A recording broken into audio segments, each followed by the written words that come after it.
English completing story writing A police officer and the terrorist, অর্থাৎ একজন police কর্মকর্তা এবং সন্ত্রাসীরা। এটা হচ্ছে স্টোরির টাইটেল। স্টোরিটি পড়া হচ্ছে lecture HSC English for today এই গাইডটি থেকে। স্টোরির শুরুতে বলা হচ্ছে ইট ওয়াজ মিডনাইট, এটি ছিল মধ্যরাত। An honest young police officer was reading a report of murder sitting in an arm chair. একটা আর্ম চেয়ারে বা আরামকেদারায় বসে একজন পুলিশ অফিসার একটি হত্যাকাণ্ডের রিপোর্ট বা প্রতিবেদন পড়ছিলেন। All on a sudden he heard whispers near his window, হঠাৎ করেই সে তার জানালার নিকট ফিস ফিস আওয়াজ শুনতে পেল। He had no doubt that the whispering person must be some of the terrorist involved in the murder case sent by their godfathers. তার আর কোনো সন্দেহ রইল না যে জানালার পাশে ফিসফিসরত লোকজন আর কেউই না, এরা হচ্ছে ওই সন্ত্রাসীরা যারা এই হত্যাকাণ্ডের সাথে জড়িত ছিল এবং তাদেরকে তাদের গডফাদাররা পাঠিয়েছে। He also understood that they had come either to kill him or to threaten to kill him or to kidnap his little daughter who was only 5 years old. তখন তার বুঝতে বাকি রইল না যে তারা হয়তো তাকে হত্যা করার জন্য এসেছে বা তাকে হত্যা করার জন্য হুমকি দিতে এসেছে বা তার 5 বছরের কন্যাকে কিডন্যাপ করতে এসেছে।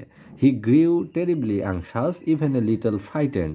সে অত্যন্ত উদ্বিগ্ন বিচলিত হলো, এমনকি কিছুটা ভয়ও পেল। But he behaved as if he had heard nothing, কিন্তু এমন আচরণ করলো সে যেন সে কিছুই শুনতে পাচ্ছে না। He quickly stood up and switched off the light. এরপরে সে উঠে দাঁড়ালো এবং লাইট বন্ধ করে দিল।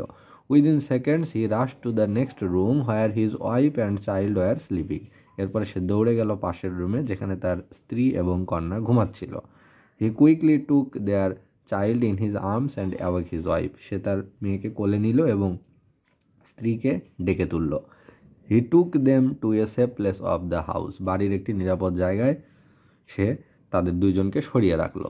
হি phoned the two guards at the entrance. সে হচ্ছে প্রবেশ মুখের যে বাড়ির দুইজন দারোয়ান ছিল তাদেরকে ফোন করলো। But no answers came at all, কিন্তু কোনো উত্তর আসলো না।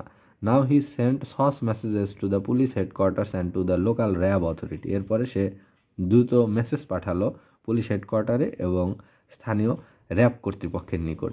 হি gave up the idea of making any blank fires to frighten the terrorist as he was afraid of bomb or dynamic charges. অর্থাৎ সে ফাঁকা গুলি ছোড়া বন্ধ করলে এই ভয়ে যে টেরোরিস্টরা হয়তো বোম টোমও নিয়ে আসতে পারে। মোর over he wanted to arrest them at any cost, এবং সে তাদেরকে আসলে গ্রেফতার করতে চাইলো যে কোনো একভাবে। Now he crawled towards the window where from the whispers came. এরপরে সে ওই উইন্ডোর নিকট, জানালার নিকট হামাগুড়ি দিয়ে দিয়ে এগিয়ে গেল যেখান থেকে সেই ফিস ফিস আওয়াজ আসছিল। বাট হি হার্ড নাথিং, কিন্তু সে আর তখন কিছুই শুনতে পাচ্ছিল না। He stood up and quickly moved to every window. সে উঠে দাঁড়ায় এবং প্রত্যেক জানালার কাছে গেল। স্টিল হি হার্ড নাথিং, এখনও সে কিছু শুনতে পাচ্ছে না। He silently opened a window and looked outside. সে জানালা খুললো এবং বাইরে তাকালো। But nothing came to his notice, কিন্তু সে কিছুই দেখতে পেল না। The police officer now opened his door and came out very carefully with two revolvers in two hands and looked around.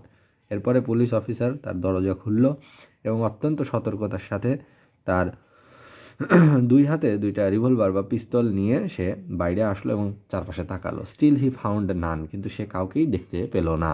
But he could not believe that the terrorist had left the place, কিন্তু সে বিশ্বাস করতে পারছিল না যে টেরোরিস্টরা তার বাড়ি ত্যাগ করেছে।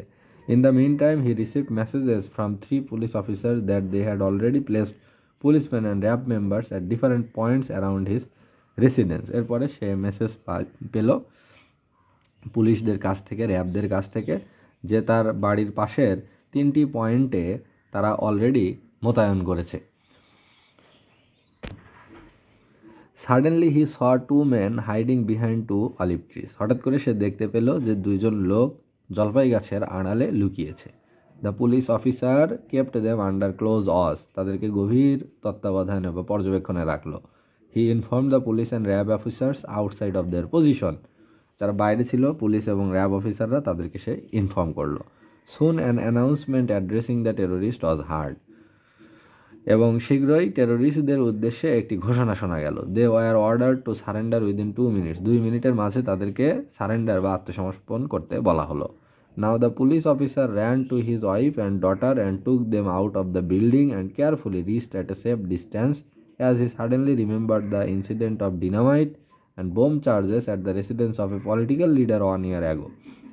এবং সে তার কন্যা এবং স্ত্রীকে দূরবর্তী একটা জায়গায় সরিয়ে ফেললো, কারণ তার মনে পড়লো যে বছরখানেক আগে একজন রাজনীতিবিদের বাসায় ডিনামাইট বা বোমের অ্যাটাক হয়েছিল। সেই কথা স্মরণ করে সে তার বাড়ি থেকে তার কন্যা এবং স্ত্রীকে বাড়ির বাইরে নিয়ে গিয়ে দূরে নিরাপদ একটি জায়গায় রাখলো। But nothing of this sort happen, কিন্তু এই ধরনের কিছুই ঘটল না। The police and RAB officer started firing gun from all around after the final warning. অর্থাৎ শেষ সতর্কতার পরে পুলিশ এবং র্যাব অফিসাররা তারা গুলি ছুটতে শুরু করলো চারদিকে। সুন দ্য টেরোরিস্ট সারেন্ডার দেমসেলস, এরপরে টেরোরিস্টদের আর কোনো উপায় থাকলো না, তারা পুলিশের নিকট, র্যাবের নিকট আত্মসমর্পণ করলো। তো এই যে কমপ্লিটিং স্টোরিটি, এটি আসলে একটা পুলিশ অফিসার, একটা ব্রেভ পুলিশ অফিসার এবং সাম টেরোরিস্টের গল্প, যে একটা মার্ডার কেস নিয়ে একটা পুলিশ অফিসার কাজ করছিল। তো সেই মার্ডার এর সাথে জড়িত দুইজন টেরোরিস্ট রাতে তার বাড়িতে এসেছিল। তারা ফিসফিস আওয়াজ করছিল, হয়তোবা তাকে হত্যা করার জন্য, মেয়েকে কিডন্যাপ করার জন্য বা তাকে হুমকি দেওয়ার জন্য এসেছিল, যেন সে এই প্রতিবেদনটা আর সামনের দিকে না এগোয়, অর্থাৎ তাদেরকে যেন শাস্তি তারা যেন না পায়, তারা যেন অ্যারেস্ট না হয়, এরকম একটা কোনো বিষয়। কিন্তু পুলিশ অফিসার টের পায় যে কেউ একজন এসেছে, তখন সে বুদ্ধি করে একা একা না বের হয়ে পুলিশ হেডকোয়ার্টার, র্যাব অথরিটি তাদেরকে ফোন করে এবং তারা এগিয়ে আসে এবং রেসিডেন্স বা তার বাড়ির বিভিন্ন পয়েন্টে চারপাশ ঘেরাও করে রাখে এবং বিভিন্ন পয়েন্টে সদস্য মোতায়েন করে। সেটা র্যাব মেম্বার্স ছিল, পুলিশ মেম্বার ছিল, তারা সেখানে মোতায়েন করা হয়। এরপরে পুলিশ অফিসার বাইরে যখন রিভলভার নিয়ে বের হয়, তখন সে দেখে যে না, আর কোনো আওয়াজ শোনা যাচ্ছে না। বাট সে নোটিস করলো যে দুইজন লোক ওই অলিভ ট্রি বা জলপাই গাছের আড়ালে লুকিয়ে আছে। তখন পুলিশদের সে সেটা জানিয়ে দিল এবং পুলিশরা সেটা অ্যানাউন্সমেন্ট করলো, র্যাব এবং পুলিশ, যে ওই দুইজন যদি সারেন্ডার না করে তাহলে তারা গুলি ছোড়া শুরু করবে। অর্থাৎ 2 মিনিটের মাঝে তাদেরকে সারেন্ডার করতে বলা হলো। They were told to surrender within 2 minutes. এরপরে RAB and police started open firing এবং এটা শোনার পরে at last the 2 terrorist surrender, দুইজন সারেন্ডার করলো এবং এভাবেই দুজনকে গ্রেপ্তার করা গেল। এই পুলিশ অফিসারের বুদ্ধি এবং তার কৌশলের জন্য সে কোনো দুর্ঘটনা বা হতাহত না জড়িয়ে বা এগুলো এড়িয়ে সে কীভাবে দুইজন টেরোরিস্টকে গ্রেপ্তার করলো, এটি তারই একটা স্মার্ট একটা মানে কৌশল। এটা হচ্ছে পুলিশ অফিসারের স্মার্টনেস। তো এই যে স্টোরিটা, এই কমপ্লিটিং স্টোরিটি পড়া হলো লেকচার 8 ইংলিশ ফর টুডে এই গাইডটি থেকে।